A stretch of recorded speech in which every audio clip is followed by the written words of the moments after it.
So, thank you, Norman. Thank you to all of the organizers for having invited me to this lecture. I wanted to discuss about this interesting subject that you have asked me to talk about from, I would say, from a point of view which could be normal, but maybe it's not so much, which is the point of view of an architect who investigates the subject. And to do this, I would like to introduce my lecture with this cover image, which is by Ambrogio Lorenzetti, a famous Italian painter, an artist from the 14th century, who painted this. This is a detail of a big fresco in Siena, which is called the effects of a good government in the city.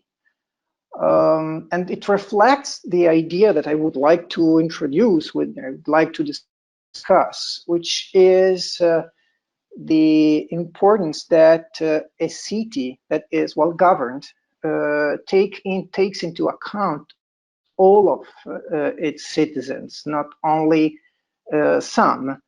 It's well governed when all of the citizens have room, where there is room for everyone, but also where there is a room for everyone.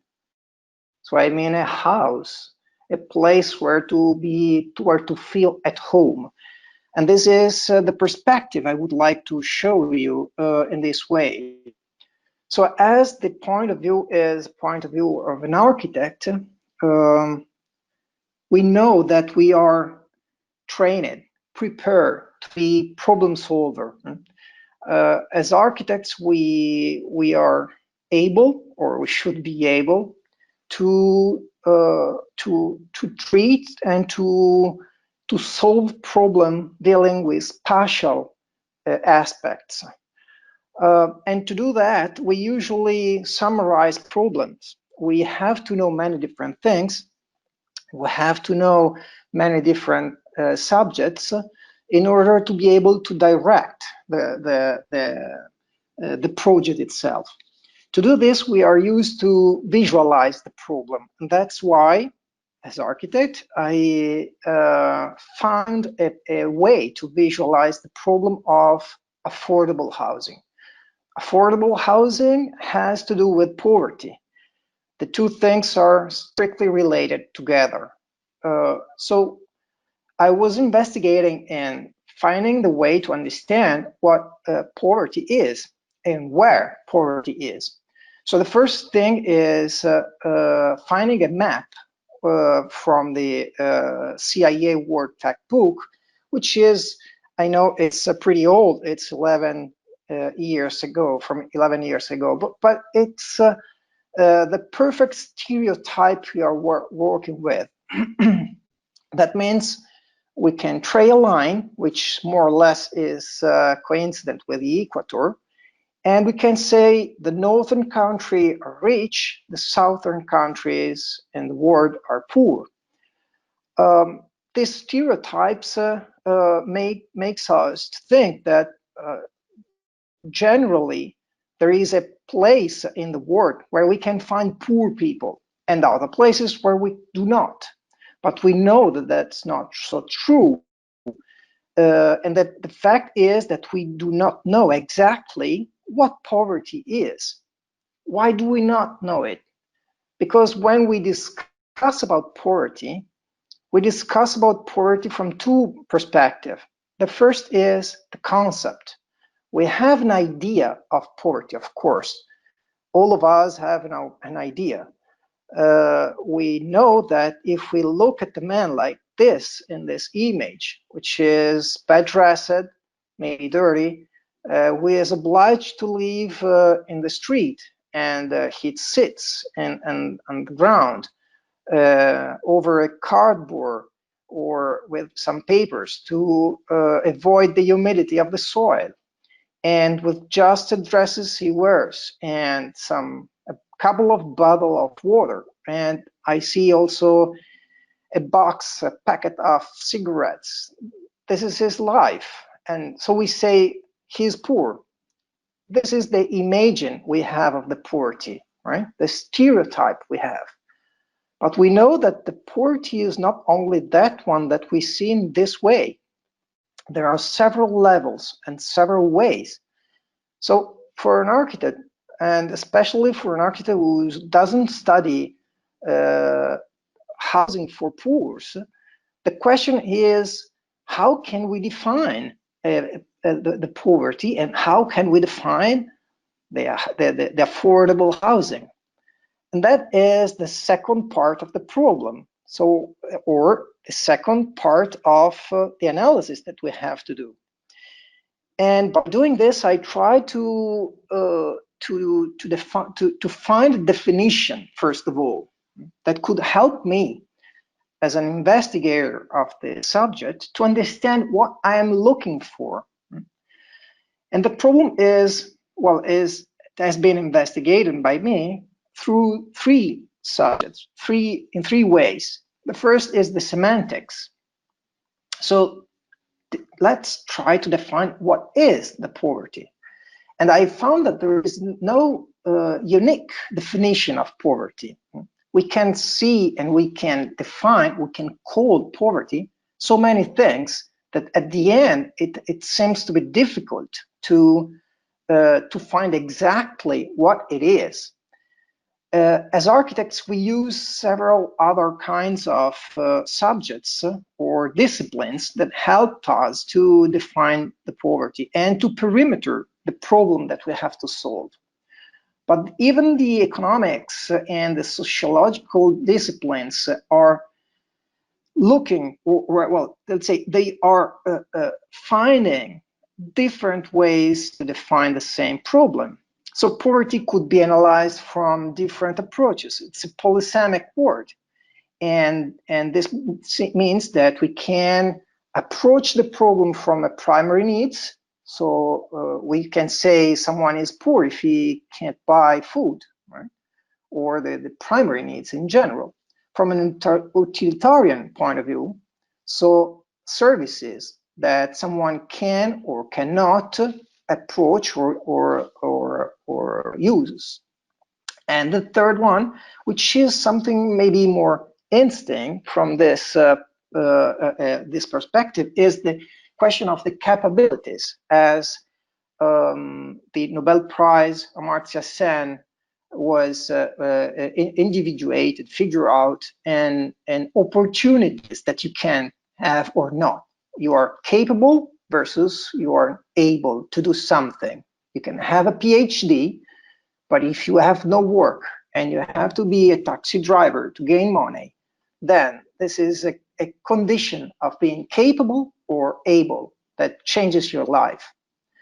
So we see there is not a real definition, a unique definition, but something is possible to be found in the world of this subject.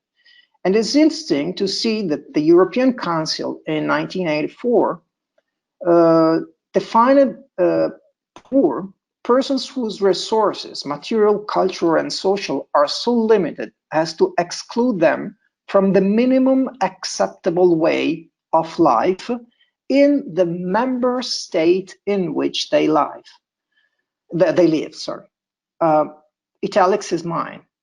So this is very interesting because it produces a relativistic conception, which was already figured out by Adam Smith, that introduces us to a different way to see the poverty.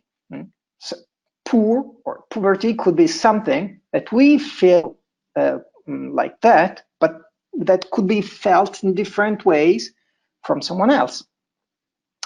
So it's the idea of absolute and relative poverty, which comes also in terms of, and here we are, the second approach, the numeric point of view. I will not explain all of this stuff. You can just look at that. But some data are important. The first is that there is a sort of a definition of poverty made by the World Bank in 2018, which is the head count index, which is fixed for $1.9 a day. If you cannot spend at least $1.9 a day, you are considered poor from the World Bank, which is really a little amount of money. It means more or less, well, let's say less than $60 a month, which in a Western country is almost nothing, right? But we have seen that this level of poverty could be also moved. This line could be shifted from one level to another one, considering the other parameters that we are working with: the absolute poverty line, the relative poverty that are introduced by the authority for the National Authority for Statistics in Italy. And you see that how much it changes in proportion. If you cannot spend that amount, almost 1.5 thousand euros a month, or almost 3,000 euros, you are considered poor. And having a family in the North Italy region, in a metropolitan area, with 2 adults and 2 children, right? But it seems an abstract parameter until you do not see that the net average earning in Italy by Eurostat is something more than 1,000 euro. So if you look at that, it seems that we are poor, or at least there are a lot of poor and poor people in Italy too. And as a matter of fact, we can see that the 30% of the Italian population is at risk of poverty, or at least social exclusion. And this is a scaring data. I think it's something that should makes us think about the problem, which is much bigger than the expected in a Western country, in a economically developed country. And the problem is that, and you can see the last data is that mostly, well, let's say 11.1% of this population spend more than the 40% of the disposable income on housing. So the problem is clear, it's a problem of housing, and that's why we are here to discuss about this. The third approach is the juridical approach to define what is the poverty, and to connect to the problem of the income and the average that disposable that we spend in housing. And we know that the housing is a right. We always hear this, and we read the newspaper, we hear in movies or in debates, human rights and housing as a right. We have declaration, the Universal Declaration of Human Rights. So we have in the Italian Constitution, which is considered one of the best constitution all over the world, we talk about the right of housing, but no one says exactly that the right of housing protects the right of housing in itself. But they talk about the necessity to save money for buying a house. It's something that you can do. There is a juridical point of view that says, well, you will be able, you will be helped, you are protected, defended to do that. But the very interesting thing is by the European Commission communication in 2010, which says that access to affordable accommodation as a fundamental need and right is written. And finally, we find the word affordable. So the problem now is how to move in this huge galaxy of informations.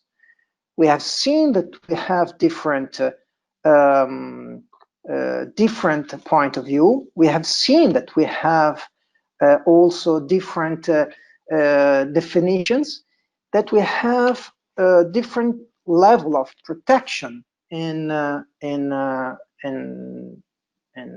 a juridical point of view, but we do not know exactly who our clients are as we work as architects. Who are we talking to? Are we talking to poor people who live in slums? Or are we talking to refugees? They are poor people too, but the condition they live in, the places where they live, and the situation that they daily live, it's completely different, right? So the problem is, again, a question of producing a perimeter, producing a sort of a field where to work, a field where to try to find our solutions and our contribute to this cause. All of this stuff immediately introduces us to another question. The galaxy is expanding. Are we talking about temporary housing, let's say transitional, or permanent housing? Something that can change into some months or year, or a place where you can stay forever, your room within the city, right?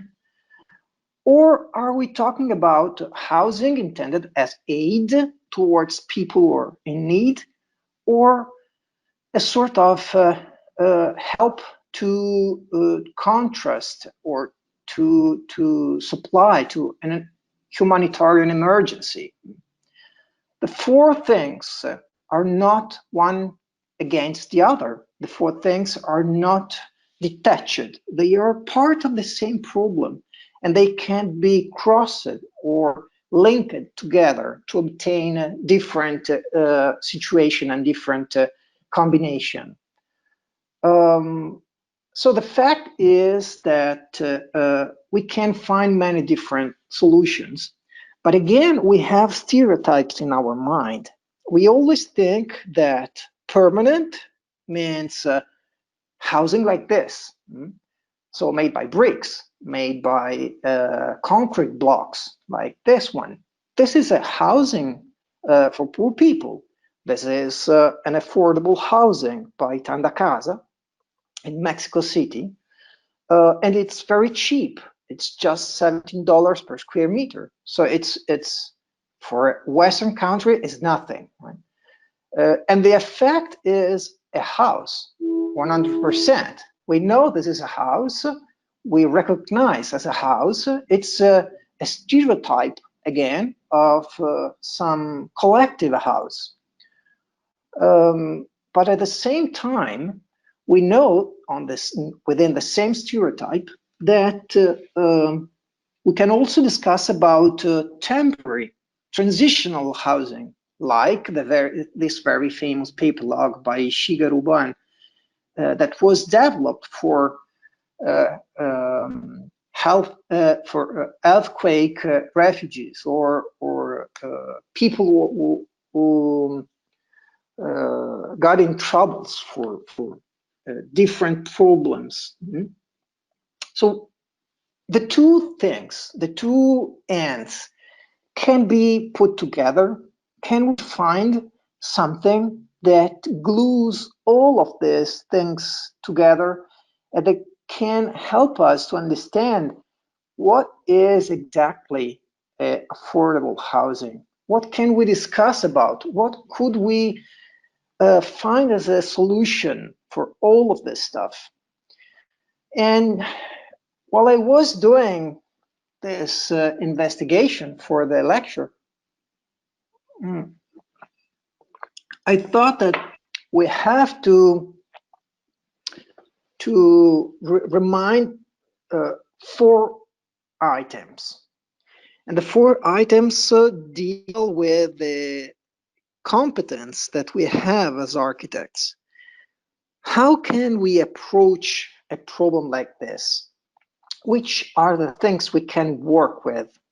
Of course, we can do a good architecture. Of course, we can solve the problem of the house. Of course, we can solve technical problem. That's why we are professional. It's our job. But the problem is that architecture is a strange subject. It's not so clear. It's something that deals with other disciplines and that puts together those disciplines, finding solution that cross all of these disciplines. And our architects and architecture is always a link among all of those subjects. So while doing an affordable housing, having some less confusion than the beginning in the galaxy of definitions of juridical protection and of numeric data that can help us to understand how to approach the problem, I think that those 4 items are fundamental to individuate how to solve the problem. And the 4 items I figure out and I list in this my short speech is starts with the dignity. When I say dignity, and I put here next to the word this cover, which is it talks about existence minimum, right? And well, I intend this as the really modernism intended. It's not a question of size. It's not a question of minimum related to the dimension of the house. That was the misunderstanding. That was what was thought from many architects and many historians dealing with the concept of existence minimum. The problem was not giving a minimum dimension where to live, but a minimum quality of life, guarantee to everyone, a minimum quality for living a space. That doesn't mean necessarily to have that size. That size is the minimum to guarantee the quality, and that is the important thing. So by meaning dignity, I intend that the first thing that we have to do is never to think that affordable housing is something that we can immediately individuate. We can immediately understand as an affordable. What poor people ask us as architects to do is something that is a house, their home, but something which is not stigmatized, something that has no label on it where is written that's an affordable housing. And I think that this is the main goal that we have to do, we have to reach. We have to think that our work as professional is finding a way to do a good architecture. And this is, of course, is our job, but a good architecture where people can feel themselves exactly within the community with no differences with other guys. And if we can do this, if we can reach this goal, then everything will be easier for them to integrate them and to, I would say in a certain way, also to be accepted, which is a very bad word, I know, but it's the truth that people do not accept, right? Poor people, they don't want to have the NIMBY phenomenon, not in my backyard, right? It's something similar. So never forget the dignity they ask and they need, and they pretend, they correctly pretend, right? The second item is involvement and participation. Involvement and participation is something that has to do with our work. I think in general, as Norman says, I study collective housing and co-housing in the specific. I think that the lesson we can learn from that specific kind of housing is this sort of involvement of the future resident within the whole process of architecture.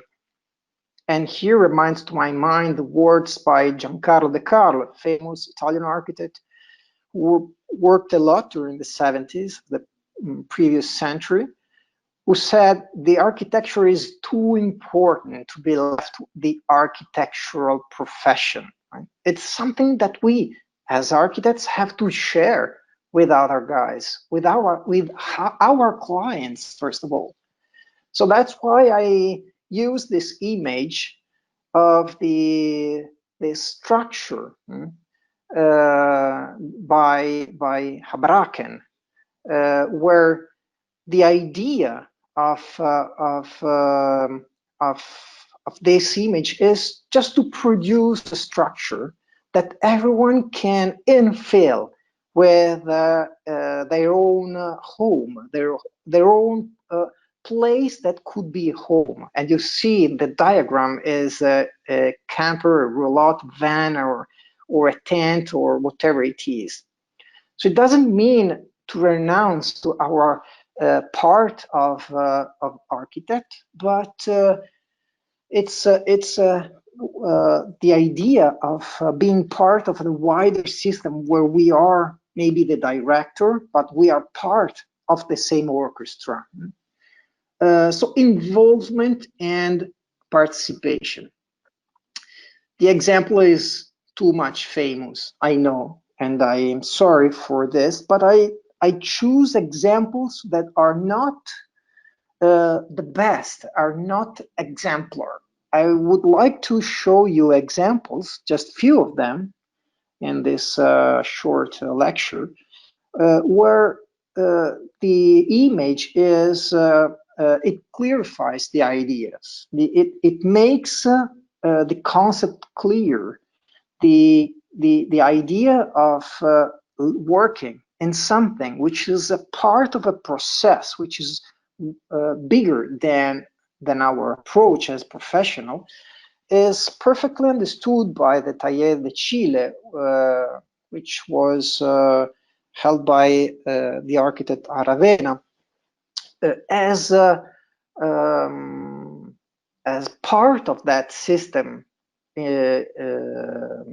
described by Habaken, where the architect produces the structure, and then the owner, the people who will leave these apartments will fill the voids between the solids with other parts of the building, with other rooms, with other, as an expansion of their own house. And this is the involvement. But there is also the participation, right? And I show you in this image something that is not an affordable house, and it's not for poor people. It's co-housing in Bologna that was wanted and financed by the municipal government and by the EU Commission.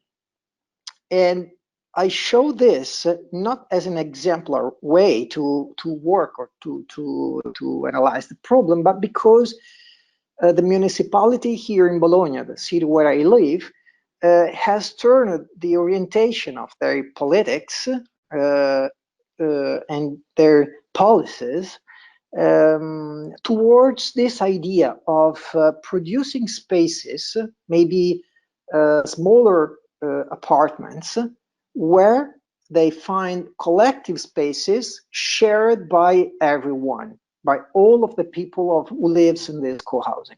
This is designated to young people, is designated to for a short period of time. But the effect of this experience is that now the municipality is going to do other sort of co-housing for poor people.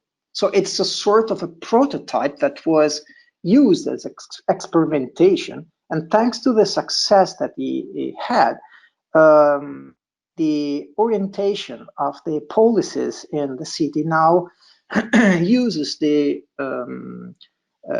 co-housing as a possible way to approach the problem of affordable housing within a city in an economically developed country in the Western Europe. The third aspect that I want to highlight, and the items that we have to work with, is the urban integration, which is something that I think that is too often forgotten while producing affordable housing. Affordable are used to be built in the suburbs, are used to be built in economy, and they used to be built by themselves, just the dwelling, just the housing. But in Italy, we had a very interesting and important experience, which is not really for poor people, even if it was addressed to poor workers. So people were working, but they had not enough income earning to maintain or to buy or to rent a house. And this was the Una Casa plan. Una Casa plan was a plan financed by a government grant by the United States of America, the Marshall Plan for the reconstruction of the country after the destruction, destroyed by the Second World War and the bombing and all of this stuff. It was a very interesting experience because within this plan, that was from 1949 to 1963, Italy was the main charter of an incredible production of housing, affordable housing, which were always oriented to produce the house within a series of spaces and facilities for everyone. So the three examples I want to show you quickly, as usual, is this one for the Quartiere Cavedone, again here in Bologna, where the housing, the building, the black rectangular that you can see here, are part of a wider system where green spaces, churches, shops, and every kind of facilities, even kindergarten or maybe schools, were not only thought to be there or designed, but realized. And this is the big difference that sometimes we can see in other projects, in other realization, where the building is built, but the services are not. And this produces this sort of detachment between the neighbors and the inner, ancient, noble, richer city. The second example is something which is even older than the Una Casa, but that deals with the IACP, so the authority for the popular housing, for the affordable housing for poor people during the fascism. The IFACP, that later became IACP, was intended to produce these houses for everyone, even for the poorer people. And the result is this magnificent neighbor by Francesco Santini here in Bologna, 1936-38, where the building that you see here are part of the wider plan where garden, trees, school, shops, all of this stuff were provided all together at the same time with the houses. The integration of these services makes this place so amazing and so asked to research that still now, even if it's not in the very center of the city, but very close to that, now is one of the most required places where to stay in the first suburbs of the city.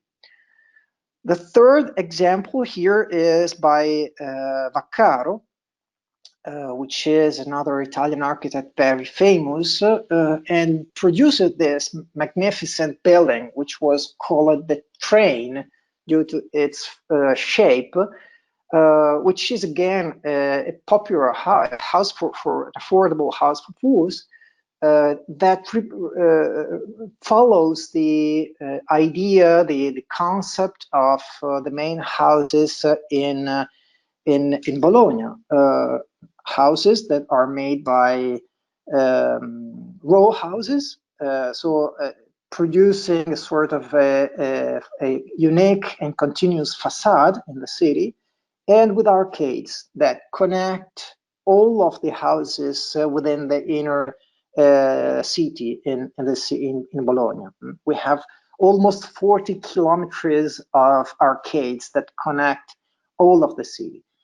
So even the modernism could produce great solutions that could be integrated with the city, at the same time replying to the problem of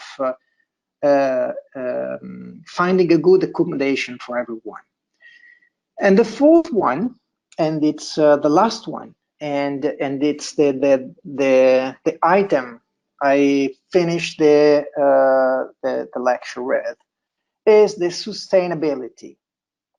And when I say sustainability, today talking about sustainability seems to talk about nature, right? We always think about trees, pollution, or gas, or things like that. But on the contrary, sustainability, it's a very wide umbrella, and we can find many things under it. And when I think about this item, I think in terms of feasibility. So from an economical, social, technical point of view, for instance, but also an environmental point of view. So the idea of using autonomous and local tools or local materials. And this is something which is, I think, easier to be found in some examples of affordable housing, especially when those housing has been thought for different countries. Let's say places where the economy is very different from the country we are from. The example I brought here is the Salu space. It's a new experiment that is done by the municipality here in Bologna, where you see this is just a project, as the building is going to be the vernissage will be at the end of this month, so it's going to be finished in a few weeks, and where we can see that there are dwellings plus a research center, a garden, a green house, a restaurant, and labs and theater all together, with the idea of, and again, there is the idea of integration that we have seen before, but and that it is designated to mainly to refugees who come here and who can find a temporary solution, as we have seen before, a transitional solution to find a definitive position within the society, And while they live here, they can produce, they can sell products, they can be part of the, let's say, common daily economy of a place like the city where they are. So the economic and the social feasibility here is done by integrating people and let them producing things, being part of a wider system. And I end with these two examples, which are part of this fourth item. One is this solution made by sandbags, which is extremely easy and cheap to do. But what is interesting is the approach, again, from an environmental perspective, where all of the materials that is employed is something that you can find within the place where you built the house. And it's made by sand. And that means that at the end, when the camp will be destroyed, or as it happens, it has been dismantled. And by destroying the house, these houses, you can even reuse the same material. You can spread sand everywhere, and you can rebuild things in it later. So it's easy to do and to reintegrate once you have when they collapse. Very well. And this is the end of the presentation. It's not an affordable housing in terms of house, but it's a house for the music. So when I was discussing about the fourth item, I also mean that every kind of project we do has to be part of a wider system, which is not only the idea of producing a house. It's not only the problem to be solved of the dwelling, but all of the things that are around this in the same galaxy of this design. The example here is a house for music. It's a place where the whole community could gather, and they could stay together to discuss about the decisions to be taken, or things to be done, or simply having fun, like these guys here, these young children. The fact is, and this is the wishful thinking that I was saying at the beginning, when we discuss about the affordable and when we discuss about these solutions, I always think that the idea that was promoted by the fresco, in the fresco by Lorenzetti of the that I used at the beginning of this lecture, is the idea that no one has to be left.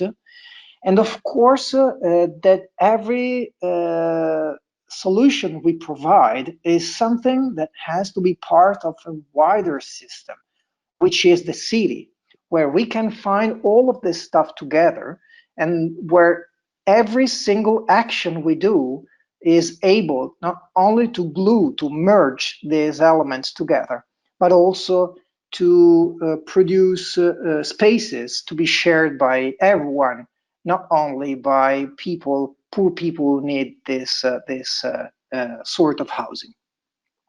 And that's it. Thank you for your attention and the patience within this inconvenient that we had, technical problems. Hello, Jacopo. Thank you very much, Jacopo, for your presentation. Hello, Catalin. And, nice to meet you. you. Me too. Thank you very much.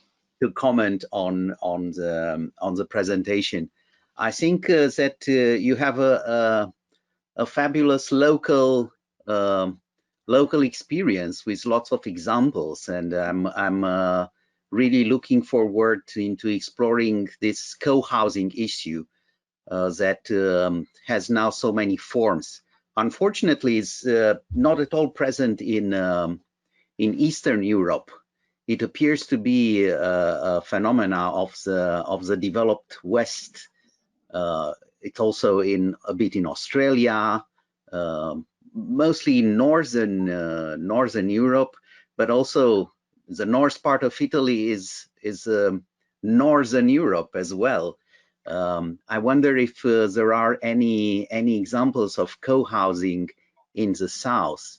And I have to mention that I was trying to present in a co-housing conference an example of informal Roma camps, you know, the campo, not the campo nomadi as they are known in Italy, but something similar, in which people just live together, sharing spaces and stuff like that. And communality, I think you showed it, but maybe not highlighted enough. Communality is one of the great answers of for poverty housing and affordability, and we see it abundantly in Asian projects. We're used to them being more, you know, solutions of great density. But Bologna looks to me to be one of the great places where you can find interesting experiments. I'm very much looking forward to continuing this this conversation and getting knowledge about the co-housing. Thank you. Thank you, Katalin. You're perfectly right. Co-housing is something that deals mainly with the northern Europe and the northern country of the world. Some years ago, I produced a book. It's not for sponsorizing this, but it's just because I produced a sort of analysis of the places. I don't know if you can see something. Yes, Yeah, places. Very well. Places where co-housing are, and it's right. It's exactly as you say. It's part of the northern globe. It's a part of the northern Europe, northern America, and well, something in Australia.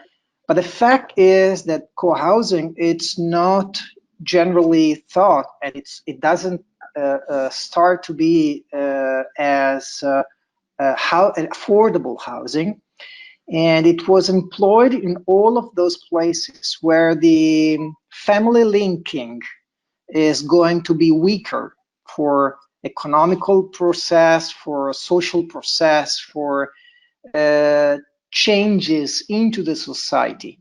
As much the family link is weak, as much as the co-housing is seen as a possible solution to reproduce that sort of mutual support and collaborations, cooperations to daily activities and daily things. That's why the co-housing, as it is intended and as it has been structured during these years, is used, employed only in some part of the world. In the other part, that sort of collaboration is part of a normality.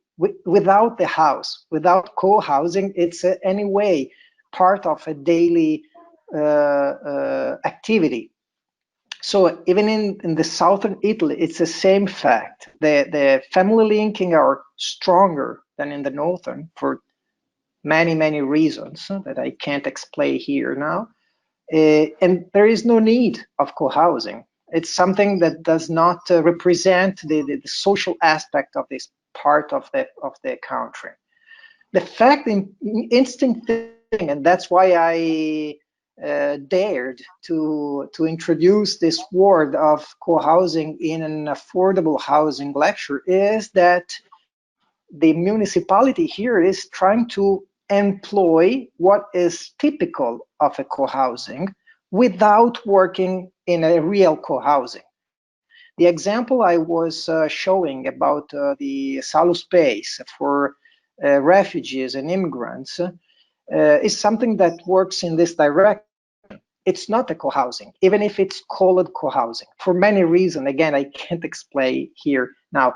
But what is interesting is that the principles, the elements that characterize the co-housing, so the collaboration, the participation, sharing spaces, sharing facilities, sharing activities, became part of another sort of housing, this time an affordable one, for people who are not in the middle class, who are not part of this gray level towards the social housing in the Western country is destinated. Thank you, Jacopo. Thank you, Jacopo, for your presentation. I find I think you put it in a really clear way some very important factors about the problem of affordable houses all over the world. There are very simple but general rules: the complexity, the participation, the connection with the site, with the materials, with the specific site. And they are very, very interesting for students at all. I hope that Nariman he is recording. I think so, but I'm not very sure. Okay, because I'd like to reuse this presentation for my students. There are many useful information. Thank you very much, Jacopo. Okay, thank you for the time.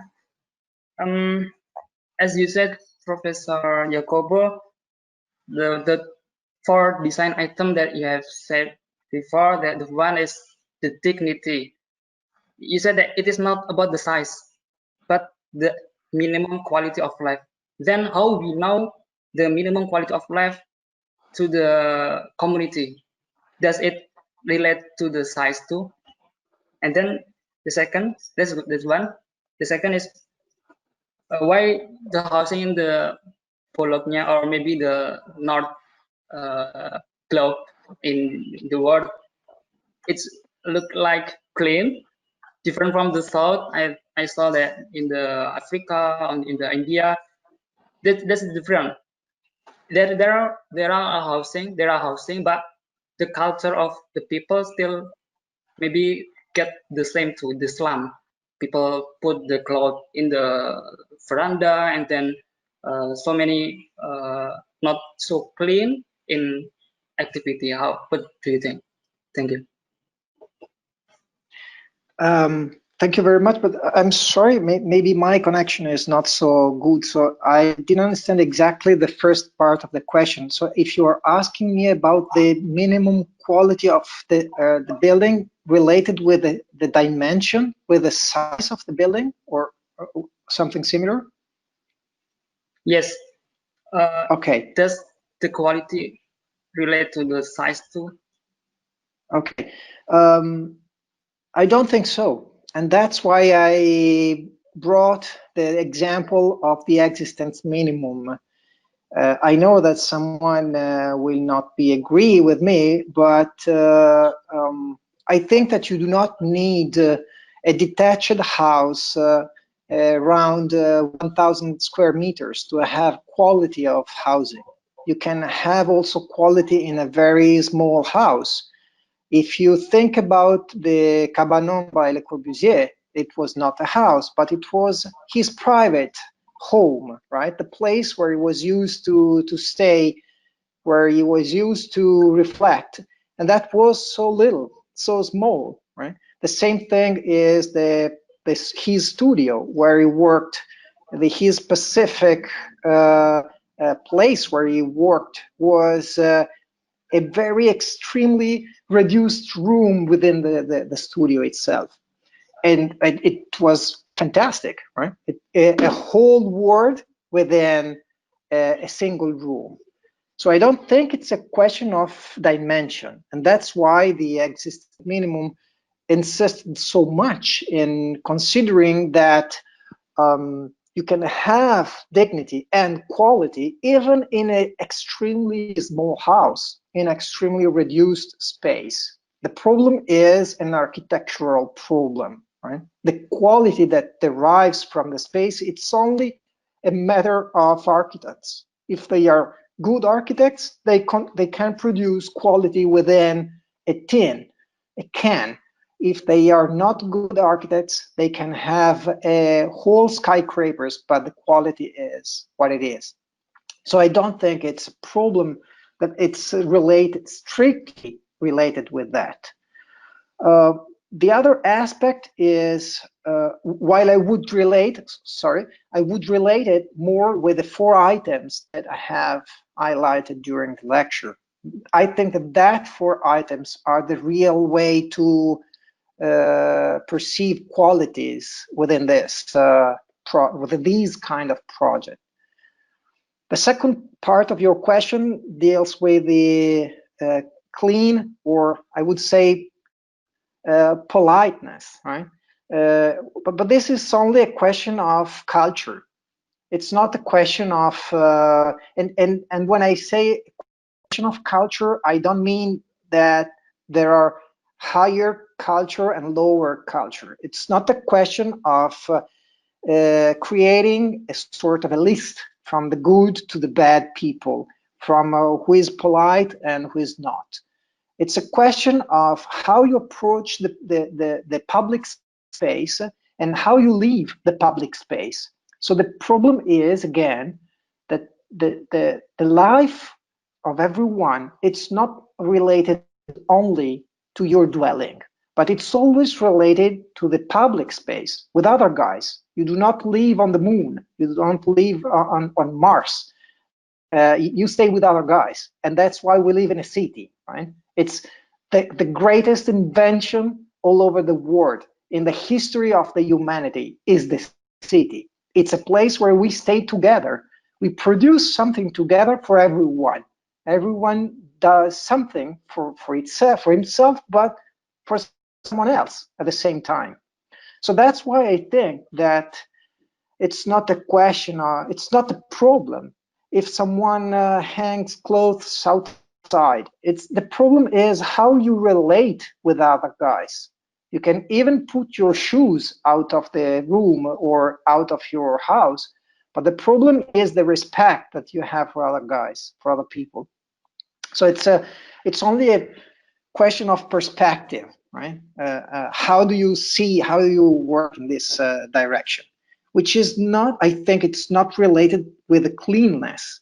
That is also a question of economy.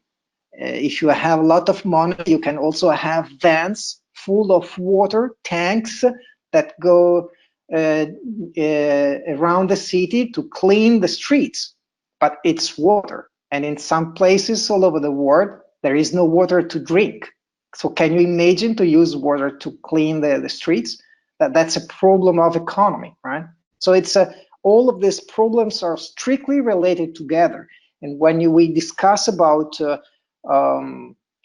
affordable housing, it's a very delicate subject where we have to put all of this stuff together and to balance what you want and what you would like to have, what you can do and what you are able to do. It's the question that we discussed at the beginning, capable and able, right? The two distinct things.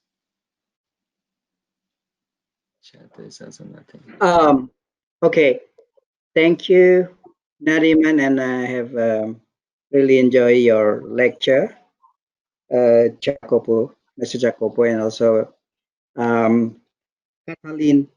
We met again. I hope so. Yeah, actually, my question is continued from Mr. Ruhul Haq, which is about I think you have already mentioned about a square meter is not as a matter of a minimum requirement of this affordable housing, but you say more on a quality, minimum quality of living. I think you mentioned on that, right? Well, seeing your example is very interesting because so many well, relatively quality of the proposal or the housing itself is have a variety. Is there any sort of like what uh, aspect of the quality should be considered when we working on affordable housing?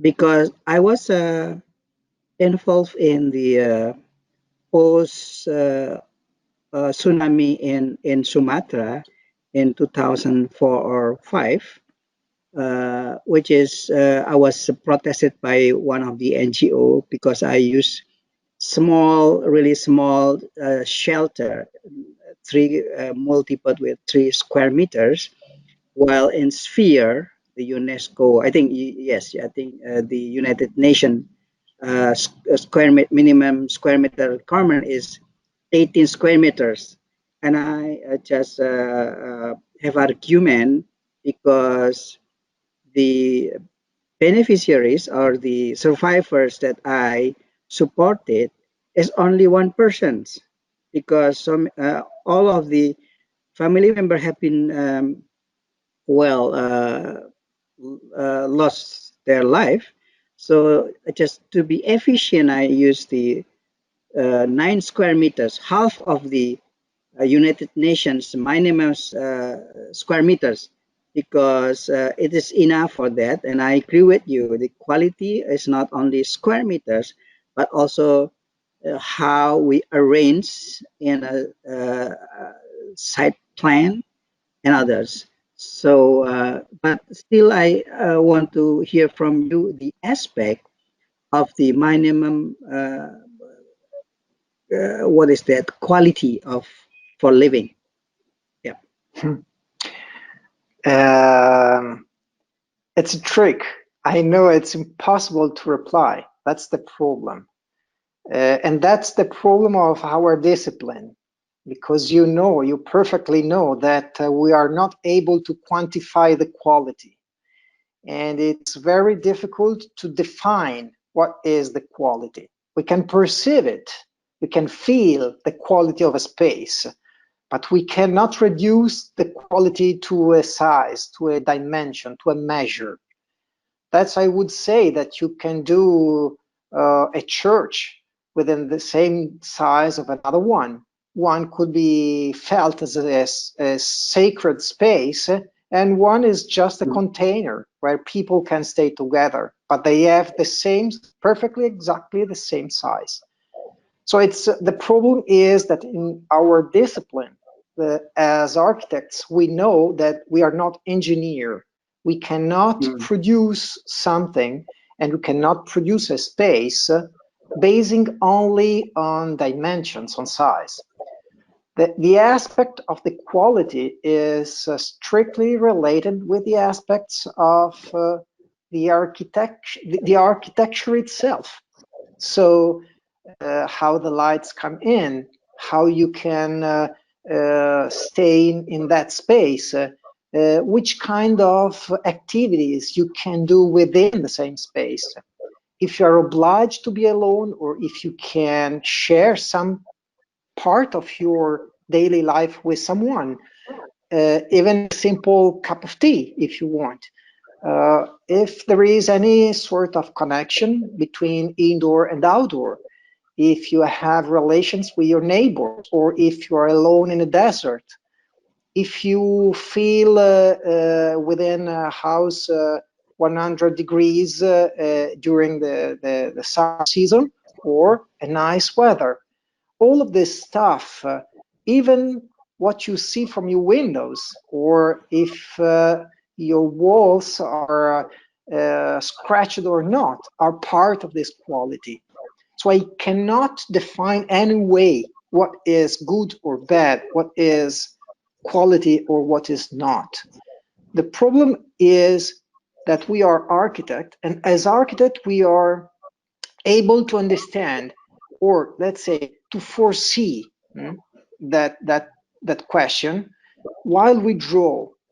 The project itself, it's an incredible word, which comes from subjectum.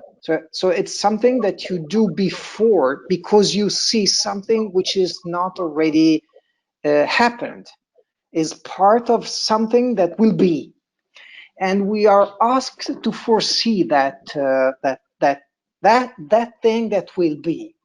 This is very interesting, fascinating, and scaring at the same time. Every time you get your pencil and you draw something, you know that you are charged of this role to foresee things. At the same time, I would say that as architect, we can feel before to produce the building if this building works or not. So we can be a lawyer, we can be clerks, we can be bureaucratic officers, and we can reduce things to a measure, but we know it's not enough. That's the pro, and I think this is the problem we work with our clients, every kind of clients, every kind of project we do, but at the same time that we work with the administrations when they have to respect parameters, but we know that these parameters are not so necessary sometimes. So it's the only answer I can give you. Super. I know it's a problem. We always worry about that one because somebody will evaluate us, but in the same times we cannot do only or merely using the standard. So I think I agree with you, and a really nice answer. Thank you.